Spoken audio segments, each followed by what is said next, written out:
60 साल का था जब एक 16 साल की लड़की ने मेरी दौलत देखकर मुझसे शादी कर ली। वो रोज मुझे दूध का गिलास देकर कहती, इससे जवानी वापस आती है। लेकिन दूध पीते ही मैं गहरी नींद में सो जाता और सुबह मुझसे उठा भी नहीं जाता था। एक रात मैंने दूध ना पिया और लेट गया, लेकिन आधी रात को मेरे होश उड़ गए जब मेरी जवान पत्नी ने मुझे, मैं गांव का बड़ेरा था और मेरे पास रुपए पैसे की कोई कमी नहीं थी, लेकिन कभी कभी दौलत इंसान को वो खुशी नहीं दे सकती जिसकी वो इच्छा रखता है। सब कुछ होने के बावजूद भी मैं सुकून और खुशी से वंचित था। कुछ लोग खुशी का संबंध पैसे और दौलत से जोड़ते हैं, लेकिन मैं इस बात का गवाह हूँ कि खुशी का पैसे से कोई संबंध नहीं होता। मैं 60 साल का हो चुका था, लेकिन मेरी जिंदगी में एक हमसफर की कमी थी। किसी सच्चे और ईमानदार शख्स का जिंदगी में साथ होना एक बहुत बड़ा आशीर्वाद होता है और मैं इस आशीर्वाद से वंचित था। लेकिन फिर मेरी जिंदगी में तनु आए और वह कमी भी खत्म हो गई। लेकिन उसके बाद जो कुछ मेरे साथ हुआ वो बताना मेरे लिए बहुत ही मुश्किल है। तनु की मोहब्बत ने मुझे इस कदर दीवाना कर दिया था कि मैं सारी दुनिया भूल चुका था और उसकी एक झलक के लिए बेताब हो गया था। लेकिन मुझे क्या खबर थी कि मैं खुद ही अपनी बर्बादी को आमंत्रित कर रहा हूँ। मैं एक बहुत बड़ा जमींदार था। मेरा नाम राज है। मैं अपने माँ बाप का इकलौता बेटा हूँ। मेरी माँ मुझसे बहुत मोहब्बत करती थी। मेरी माँ हर वक्त मुझे अपनी आंखों के सामने देखना चाहती थी। बचपन से लेकर जवानी तक मेरी माँ ने मुझे कभी भी खुद से दूर नहीं होने दिया था।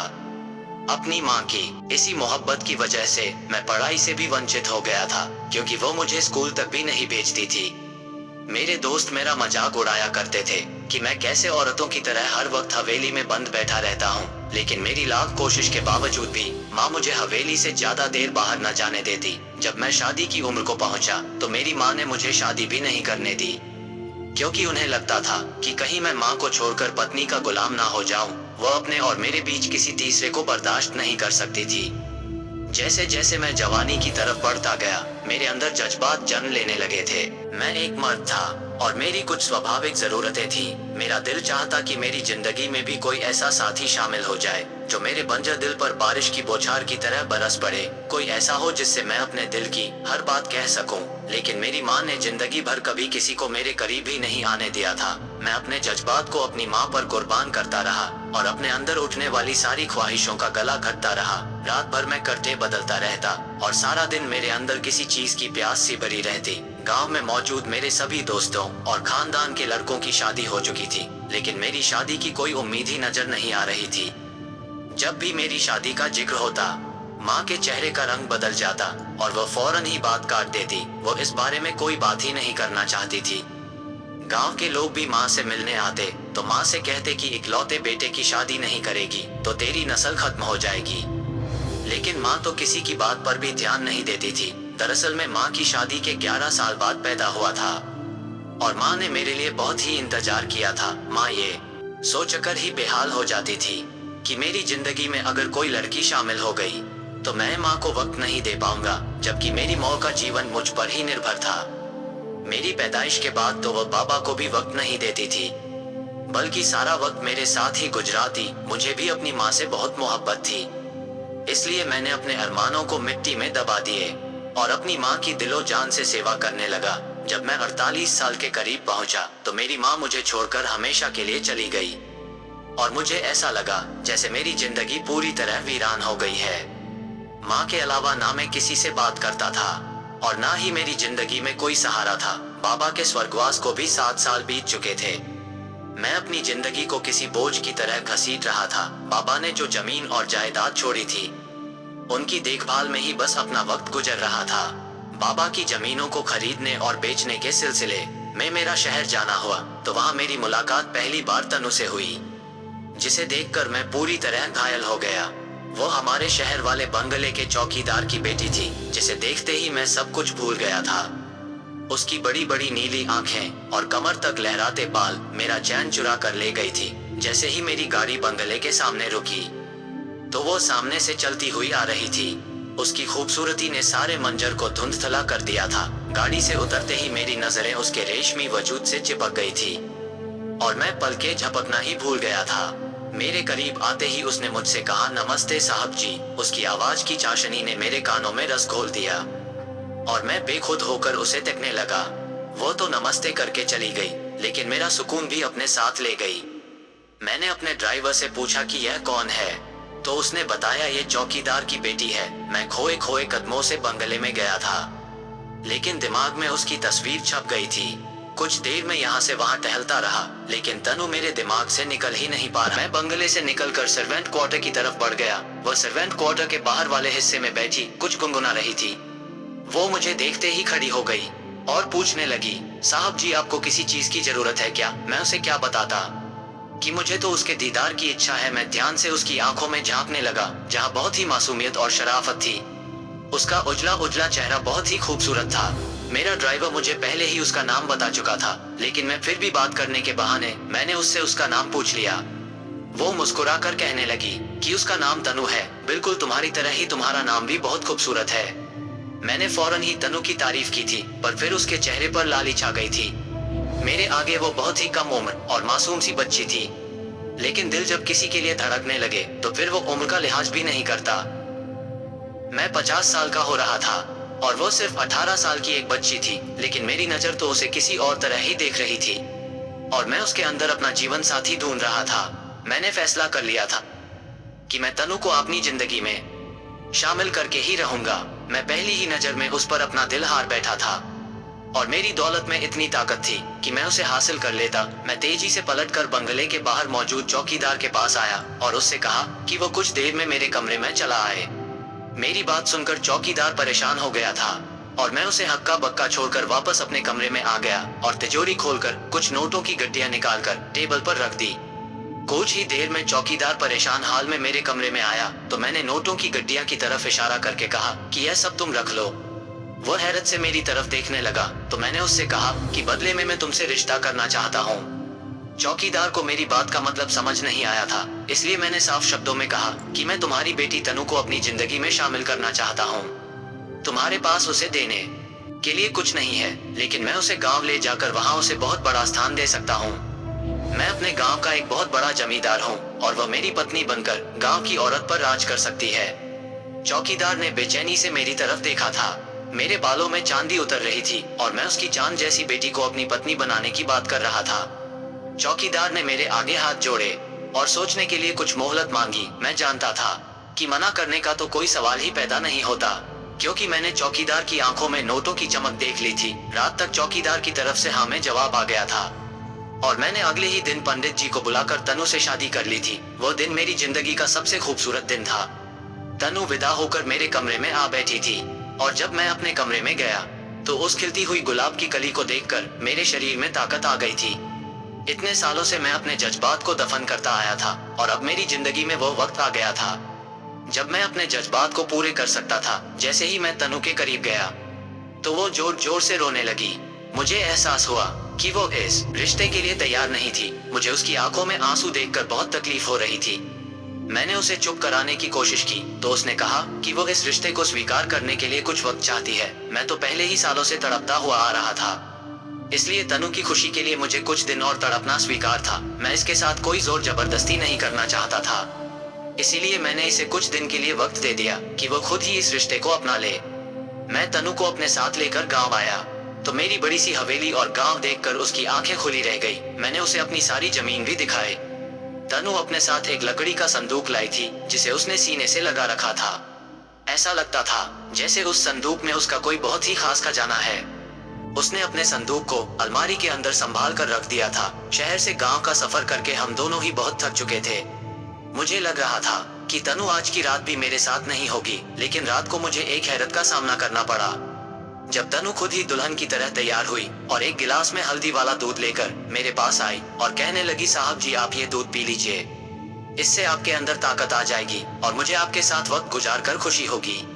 मैंने एक नजर तनु पर डाली जिसे देखकर मेरे होश गुम हो रहे थे। मैंने खुशी खुशी तनु के हाथ से दूध का गिलास लिया और सारा का सारा दूध पी लिया। मैं भी तनु के साथ एक अच्छा वक्त गुजारना चाहता था और उसके लिए मुझे सच में ही ताकत की जरूरत थी। दूध पीने के बाद जैसे ही मैंने तनु के करीब होने की कोशिश की तो वो शर्माने लगी और पीछे हट गई। दूध का गिलास उठाकर वो कहने लगी, कि मैं इसे रखकर और अपना दूध पीकर आती हूँ। मैंने अपना दूध फ्रिज में ठंडा होने के लिए रखा था। वह कमरे से निकल गई और मैं उसके इंतजार में बिस्तर पर लेटा ही था कि गहरी नींद की वादियों में उतर गया और मुझे पता ही नहीं चला कि कैसे वक्त गुजरता चला गया। मेरी आंख खुली तो सुबह के सूरज की किरणें मेरे चेहरे पर पड़ रही थी। तनु मेरे बराबर में बैठी हुई थी और उसके चेहरे पर बहुत ही खुशी थी। मैं हैरान था कि मुझे इतनी गहरी नींद कैसे आ गई। मैं तनु से शर्मिंदा होकर नजरें चुरा गया कि मैं उसे रात को वक्त नहीं दे पाया था, लेकिन तनु ने मुझसे कोई शिकवा शिकायत नहीं किया था, बल्कि वो बहुत ही खुश दिखाई दे रही थी। मैं जमीनों पर निकल गया था और तनु हवेली में नौकरों के साथ बिजी हो गई थी। तनु दहेज में एक छोटा सा संदूक लेकर आई थी और वो ज्यादातर वक्त उसी संदूक के साथ गुजारती थी। कई बार मैंने उसे जानने की कोशिश की थी कि वो उस संदूक में क्या लाई है, लेकिन हर बार ही वो कहती वो उसकी बचपन की कुछ यादें हैं। गांव वाले भी मेरी शादी का सुनकर बहुत खुश थे और वो गांव में पार्टी करना चाहते थे, इसलिए अगली रात गांव में छोटी सी पार्टी रखी गई और सारा गांव तनु से मिलने के लिए हवेली चला आया। जो भी तनु को देखता मेरी किस्मत पर हैरान रह जाता। तनु की खूबसूरती की चर्चा पूरे गांव में होने लगी थी। मैं बहुत ही ज्यादा खुश था कि किस्मत की देवी अचानक ही मुझ पर मेहरबान हो गई थी। बस मुझे अब तनु के साथ वक्त गुजारना था। मैं चाहता था कि मेरे मरने से पहले मेरी औलाद भी इस दुनिया में आ जाए, ताकि मेरे बाद भी मेरा नाम जिंदा रहे। पार्टी पूरी हुए बहुत देर हो गई थी और जब मैं हवेली पहुंचा तो तनु पहले ही सो चुकी थी। मेरे जज्बात बेकाबू हो रहे थे, इसीलिए मैंने उसे जगाने के लिए उसके कंधे पर हाथ रखा, लेकिन उसने बुरी तरह मेरा हाथ झटक दिया और चीखने लगी। शायद वो बहुत ज्यादा थक चुकी थी और बहुत ही गहरी नींद में थी, इसलिए मैंने उसे डिस्टर्ब करना सही नहीं समझा और खुद भी सोने के लिए लेट गया। मैं सारी रात करवटें बदलते रहा, लेकिन मुझे सुकून ना आया। मेरी और तनु की शादी को 1 हफ्ता होने वाला था और अभी तक हम दोनों के बीच कोई संबंध ना बन सका था। सारा दिन मैं यूं ही जमीनों पर घूमता रहा, लेकिन मेरा सारा दिमाग तनु की तरफ था। मेरे अंदर एक बेचैनी सी पैदा हो गई थी, जिसका इलाज सिर्फ और सिर्फ तनु ही कर सकती थी। मैं रात को हवेली आया तो तनु से कहा कि अब मैं उसके साथ कुछ वक्त गुजारना चाहता हूँ और उससे दूर रहना मेरे लिए मुमकिन नहीं। तो तनु मुस्कुरा कर कहने लगी कि वह भी यही चाहती है, लेकिन उसे लगता है कि मैं बहुत कमजोर हूँ और मुझे ताकत की जरूरत है, इसलिए मेरे लिए हल्दी वाला दूध बहुत जरूरी है। मैं मुस्कुरा कर कहने लगा कि तुम्हारे हाथों से तो मुझे जहर भी स्वीकार है, हल्दी वाला दूध पीकर तो मुझे खुशी होगी। तनु खुशी खुशी गई और अपने हाथों से मेरे लिए हल्दी वाला दूध बनाकर ले आई। मैं दूध पीकर लेटा ही था कि मेरी आंखें खुद ब खुद बंद होने लगी और मैं तनु से बात करते करते गहरी नींद में चला गया। सुबह मेरी आंख खुली तो तनु बहुत ही खुश और तैयार बैठी थी और मेरी तरफ ही देख रही थी। मुझे जागता हुआ देखकर मुस्कुरा कर कहने लगी कि साहिब आप तो बहुत ही कमजोर है, बात करते करते ही सो जाते हैं, आपको तो रोज ही हल्दी वाला दूध पीना चाहिए। तनु की बात सुनकर मैं शर्मिंदा हो गया था, लेकिन मुझे समझ नहीं आ रहा था कि मुझे इतनी ज्यादा गहरी नींद क्यों आ रही थी। मेरे दिल में अजीब सा शक पैदा हो गया था और मुझे लग रहा था कि हल्दी वाला दूध पीने से ही मुझे नींद आ रही है, क्योंकि मैं जब सोकर उठता तो मुझे बहुत ज्यादा थकावट का एहसास होता, जबकि तनु बिल्कुल ठीक ठाक होती थी। ऐसा लगता था जैसे मेरा जिस्म का हर हिस्सा तकलीफ में हो और मेरे लिए बिस्तर से उठाना भी मुश्किल होता, जबकि इससे पहले कभी ऐसा नहीं हुआ था। मैंने हमेशा से गांव की ताजा चीजें खाई थी, इसीलिए मेरा जिस्म बहुत ही ताकतवर था। अगले दिन मैंने रात को हल्दी वाला दूध पीने के बजाय उसे चुपके से गिरा दिया और तनु को खबर भी ना होने दी। फिर गहरी नींद में सोने का नाटक करके आंखें बंद करके लेट गया। मुझे लेटे ज्यादा देर नहीं हुई थी कि मैंने देखा कि तनु ने अलमारी से अपना वही संदूक निकाला और नीचे जमीन पर बैठ गई।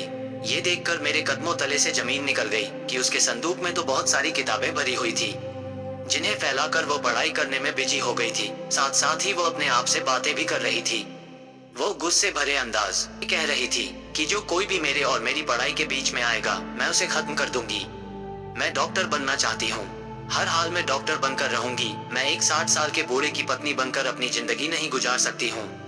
वो जुनूनी अंदाज में अपने आप से बातें करते हुए पढ़ाई भी कर रही थी। उसकी बातें सुनकर मेरी जान निकल गई थी कि वो तो मेरी जान लेने पर तुली हुई थी। मैं उठकर बैठ गया था। मुझे जागता देखकर तनु हैरान रह गई थी। मैंने उससे पूछा कि तुम क्या कर रही हो।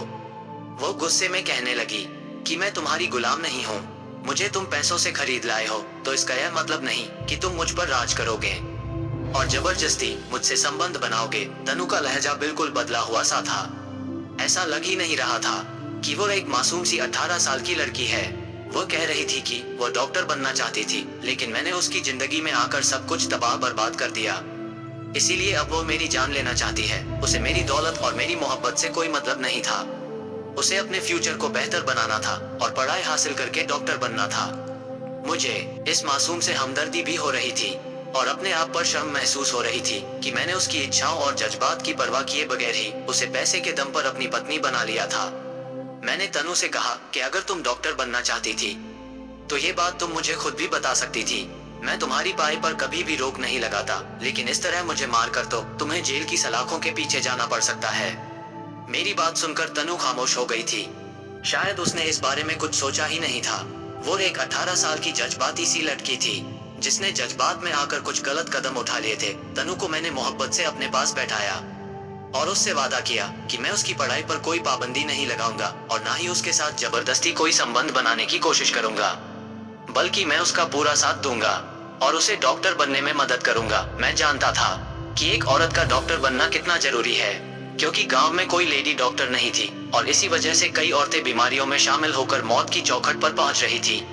मेरी बात सुनकर तनु हैरान रह गई थी। उसे यकीन ही नहीं आ रहा था कि मैं इस तरह उसका साथ निभाऊंगा।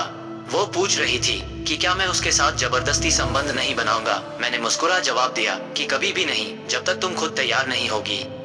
मैं कभी भी तुम्हारे करीब होने की कोशिश नहीं करूंगा। मैं गांव में पैदा होने वाला जमींदार जरूर हूँ, लेकिन मेरी माँ ने मुझे हमेशा ही औरतों की इज्जत करना सिखाया था। मैंने अपनी आधी जिंदगी अपनी माँ के खातिर अपने जज्बात को दफन करके गुजार दी थी और मैं अपनी बाकी की जिंदगी अपनी पत्नी और आखिरी मोहब्बत तनु के खातिर इसी तरह गुजर सकता था। तनु को मैं दोबारा शहर ले आया था और उसका एडमिशन एक बड़े स्कूल में करवा दिया था। मैं चाहता था कि वो एक बड़ी डॉक्टर बनकर मेरा भी नाम रोशन करें और गांव के लोगों की मुश्किलें भी हल करें। मेरी मोहब्बत ने तनु को मेरी मोहब्बत में शामिल कर दिया था और वो खुद ही मेरे करीब चली आई थी। मेरी मोहब्बत सच्ची थी और मैंने तनु का दिल अपनी मोहब्बत से जीत लिया था। और जब उसे मुझसे मोहब्बत हुई तो उम्र का वो फर्क जैसे मोहब्बत में भुला दिया था। वो इसके लिए भी बेमाना हो गया था। अगर मैं तनु के वजूद को जबरदस्ती पाने की कोशिश करता तो शायद मैं उसके जिस्म को तो हासिल कर लेता, लेकिन उसके दिल तक ना पहुंच पाता। इसलिए मैंने उसका दिल जीत लिया था और उसने अपना जिस्म खुद ही मेरे हवाले कर दिया था। हर औरत मोहब्बत और इज्जत की हकदार होती है और अगर आप उसे मोहब्बत और इज्जत से अपनी जिंदगी में जगह दे तो वह आपके लिए अपनी जान तक कुर्बान कर सकती है। और तनु ने इस बात को सच साबित कर दिखाया था। कुछ सालों में वह डॉक्टर बनकर मेरे साथ गांव आ गई थी और उसने गांव में एक छोटा सा अस्पताल बना लिया था। उसकी मोहब्बत ने मेरे अंदर जिंदगी भर दी थी और मैं पहले से ज्यादा तंदुरुस्त और जानदार हो गया था। हम दोनों एक बेहतरीन जिंदगी गुजर रहे थे और मोहब्बत ने हमारे बीच उम्र के फर्क को पूरी तरह खत्म कर दिया था। तो दोस्तों, उम्मीद करते हैं हमारी आज की कहानी भी आपको पसंद आई होगी। आपका क्या कहना है इस कहानी के बारे में कमेंट करके हमें जरूर बताएं। वीडियो को लाइक कर दीजिए और इसी तरह की कहानियां लगातार देखने के लिए चैनल को सब्सक्राइब करके घंटी को दबाकर ऑल पर सेट कर लीजिए, ताकि आने वाली वीडियो का नोटिफिकेशन आपके पास तुरंत पहुंचे। मैं मिलता हूं आपसे अगली वीडियो में, तब तक के लिए धन्यवाद।